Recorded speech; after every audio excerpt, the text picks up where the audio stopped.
It seems that you have met your end. What a pity. I don't feel too bad about it, though.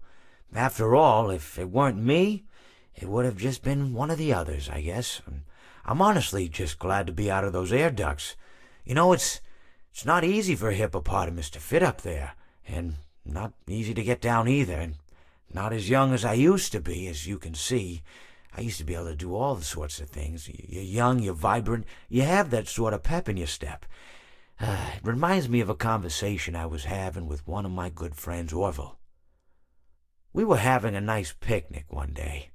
I believe it was summer. No, perhaps it was... Was it the fall? Yes. It was the fall because the leaves had turned already. But I said to Orville, I says, Orville, I have a story to tell you. And Orville looked at me, kind of odd and said, what's it about? I said to him, not every story has to be about something, Orville. Sometimes a person just wants to talk. Why does everything have to be a story? I said to him. He just looked at me and he said, well, you said you had a story, and he was quite right. I did, in fact. I told him I had a story. I suppose if a person just wants to talk, then it's best to not announce that you're telling a story. Telling a story does come with its own pressures and expectations, I suppose. After all, if you're just talking to a friend, then there's no more expectations than if you were talking into the wind. Words by themselves aren't expected to carry, aren't expected to stick.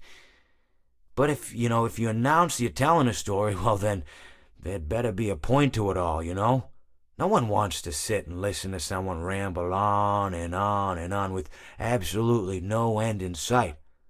So, it's good to be mindful that when you tell someone that you're about to tell a story, that you have something to say. Telling someone that you're going to tell them a story is tantamount to asking them to stop what they're doing and pay attention.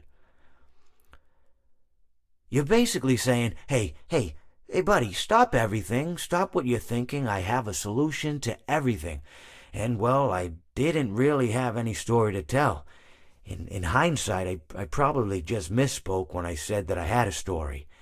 I think it would have just been better to tell Orville that I wanted to tell him something rather than tell him that I had a story. But even then, it might have put too much importance on the whole thing. Either way, it was quite a nice day. I remember that we were drinking tea.